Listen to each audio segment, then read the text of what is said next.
ਕਾਸਮ ਸਾਹਿਬ ਜੀ ਇਹ ਕਬਜ਼ਾ ਗਰੁੱਪ ਹੈ। ਇੱਥੇ ਨਜਾਇਜ਼ ਜਨਾਬ ਜਿਨ੍ਹਾਂ ਦੀ ਮਾਲਕੀ ਹੈ, ਜਿਨ੍ਹਾਂ ਦੀ ਵਿਰਾਸਤ ਹੈ, ਉਹਨਾਂ ਕੋਲ ਜ਼ਬਰਦਸਤੀ ਕਹਿੰਦਾ ਜਾਂ ਮੁੱਲ ਦਿਓ ਜਗ੍ਹਾ ਸਾਨੂੰ ਤੇ ਜਾਂ ਕਬਜ਼ਾ ਬਦਲ ਕਰਨ ਦੀ ਕੋਸ਼ਿਸ਼ ਹੈ ਜੀ। ਸਾਡੀਆਂ ਆਪਣੀਆਂ ਜ਼ਾਤੀ ਜ਼ਮੀਨ ਦੇ ਉੱਤੇ ਅਸੀਂ ਜਨਾਬ ਚਾਰ ਦੁਆਰੀ ਕੀਤੀਆਂ ਨੇ। ਰਾਤ ਨੂੰ ਬੰਦੇ ਆਪ ਆਇਆ, ਬੰਦੇ ਆਏ ਨੇ, ਇਹਨਾਂ ਜਨਾਬ ਆ ਕੇ ਸਾਡੀਆਂ ਕੰਧਾਂ ਸਾਰੀਆਂ ਟਾਈਆਂ ਨੇ। ਠੀਕ ਹੈ, ਬੀਬੀਆਂ ਸਨ ਇੱਥੇ ਬੈਠੀਆਂ, ਬੀਬੀਆਂ ਨੂੰ ਜਨਾਬ ਇਹਨਾਂ ਬਦਤਮੀਜ਼ੀ ਕੀਤੀ ਹੈ, ਗਾਲੀ ਗਲੋਚ ਦਿੱਤੀ ਹੈ। ਠੀਕ ਹੈ, ਇੱਥੋਂ ਮਤਲਬ ਕਿ ਸਰੀਆ ਵੀ ਲਾ ਗਏ ਨੇ। ਹਾਂਜੀ, ਸਰੀਆ ਵੀ ਲਗਾਏ ਨੇ। ਠੀਕ ਹੈ ਜੀ, ਬਦਤਮੀਜ਼ੀ ਕਰਕੇ ਗਏ ਨੇ ਔਰਤਾਂ ਨਾਲ। ਇੱਥੇ ਸਾਡੀਆਂ ਕੰਧਾਂ ਜਨਾਬ ਚਾਰ ਦੁਆਰੀ ਸਾਰੀਆਂ ਟਾਹ ਗਏ ਨੇ। ਠੀਕ ਹੈ ਜਨਾਬ, ਸਾਡਾ ਦੂਸਰਾ ਜਨਾਬ ਸਾਡਾ ਮੁੰਡਾ ਵਿਕਾਸ ਹੈ, ਉਹ ਜਨਾਬ ਇਹਨੇ ਝੂਠਾ ਪਰਚਾ ਕਰਾ ਕੇ ਜਨਾਬ ਅੰਦਰ ਕਰਾਇਆ ਬੱਚੇ ਨੂੰ। ਠੀਕ ਹੈ, ਇਹਨੇ SHO ਨਾਲ ਮਿਲ ਕੇ ਜਨਾਬ ਮੁੰਡੇ ਨੂੰ ਉੱਥੇ ਬੁਲਾਇਆ ਕਿ ਜਨਾਬ ਇਕੱਠ ਹੈ, ਹਾਲਾਂਕਿ ਇਕੱਠ ਦਾ ਕੋਈ ਤਲਕ ਹੀ ਨਹੀਂ ਸੀ। ਉੱਥੇ ਬੁਲਾਇਆ ਥਾਣੇ, ਉੱਥੇ ਜਨਾਬ ਨੂੰ ਅਰੈਸਟ ਕਰ ਲਿਆ। ਠੀਕ ਹੈ, ਇਹ ਜਨਾਬ ਸਾਰਾ ਇਹਦੀ ਸਾਰੀ ਪਲਾਨਿੰਗ ਹੈ। ਇਹਦੇ ਤਹਿਤ ਜਨਾਬ ਇਹਨੇ ਜੋ ਵੀ ਕਰਕੇ SHO ਨਾਲ ਮਿਲ ਕੇ ਸਾਰਾ ਜਨਾਬ ਇਹਨੇ ਕਾਰਵਾਈ ਸਾਰੀ ਕੀਤੀ। ਠੀਕ ਹੈ, ਥ੍ਰੈਟ ਕੀਤਾ ਵੇ, ਦੀਵਾਰਾਂ ਢਾਹ ਗਿਆ ਵੇ, ਔਰਤਾਂ ਨਾਲ ਬਦਤਮੀਜ਼ੀ ਕੀਤੀ ਹੈ। ਇਹ ਕਬਜ਼ਾ ਗਰੁੱਪ ਹੈ।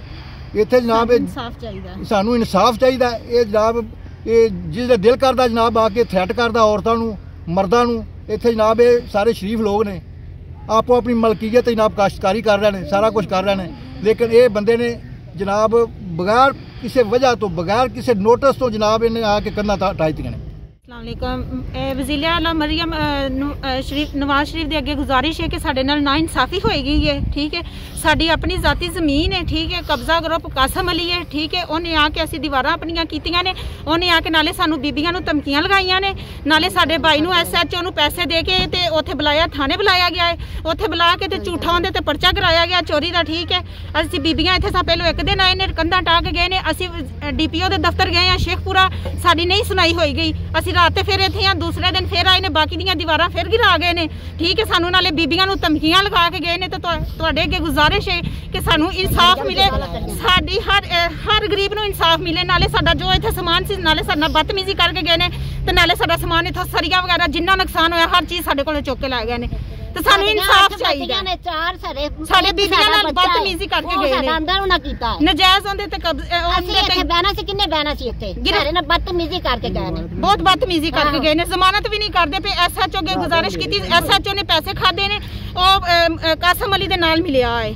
ਸਾਡੀ ਕੋਈ ਸੁਣਾਈ ਨਹੀਂ ਹੋਈ ਜਾ ਰਹੀ। ਸਾਨੂੰ ਇਨਸਾਫ ਚਾਹੀਦਾ। ਮਰੀਮ ਸਾਹਿਬ ਦੇ ਅੱਗੇ ਗੁਜ਼ਾਰਿਸ਼ ਹੈ ਕਿ ਸਾਨੂੰ ਇਨਸਾਫ ਮਿਲਿਆ ਜਾਏ। ਜੇ ਸਾਨੂੰ ਇਨਸਾਫ ਨਾ ਮਿਲਿਆ, ਅਸੀਂ ਵਜ਼ੀਰ ਆਲਾ ਦਫ਼ਤਰ ਵੀ, ਪੰਜਾਬ ਅਸੈਂਬਲੀ IG ਦੇ ਦਫ਼ਤਰ ਵੀ ਅਸੀਂ ਜਾ ਕੇ ਫਿਰ ਉੱਥੇ ਇhtਜਾਜ ਕਰਾਂਗੇ।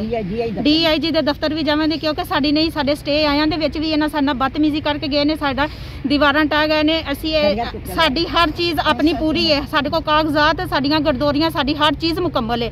ਸਾਡੀਆਂ ਔਰਤਾਂ ਨਾਲ ਬਦਤਮੀਜ਼ੀ ਕਰਕੇ ਗਏ ਨੇ, ਸਾਨੂੰ ਇਨਸਾਫ ਚਾਹੀਦਾ। ਵਜ਼ੀਰ ਆਲਾ ਮਰੀਮ ਨਵਾਜ਼ ਦੇ ਅੱਗੇ ਗੁਜ਼ਾਰਿਸ਼ ਹੈ, ਸਾਡੇ ਭਾਈ ਨੂੰ ਇਹਨਾਂ ਨੇ ਥਾਣੇ ਬੁਲਾਇਆ ਹੈ। ਠੀਕ ਹੈ, ਗੱਲ ਕਰਨ ਵਾਸਤੇ ਉੱਥੇ ਬੁਲਾ ਕੇ ਉਹਦੇ ਤੇ ਪਰਚਾ ਕੱਟ ਕੇ ਚੋਰੀ ਦਾ ਇਲਜ਼ਾਮ ਲਗਾ ਕੇ ਅੰਦਰ ਕਰਾਇਆ ਗਿਆ ਹੈ। ਠੀਕ ਹੈ, ਝੂਠਾ ਪਰਚਾ ਦਿੱਤਾ ਗਿਆ ਵੇ। ਠੀਕ ਹੈ, 4 ਲੱਖ ਰੁਪਇਆ ਲੈ ਕੇ SHO ਤੇ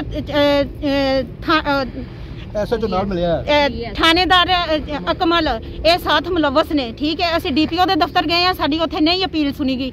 ਲੇਕਿਨ ਹੁਣ ਸਾਡੀ ਗੁਜ਼ਾਰਿਸ਼ ਹੈ, ਸਾਨੂੰ ਇਨਸਾਫ ਚਾਹੀਦਾ ਵੇ, ਨਹੀਂ ਤੇ ਅਸੀਂ ਜਾ ਕੇ ਇhtਜਾਜ ਕਰਾਂਗੇ। अस्सलाम वालेकुम जी।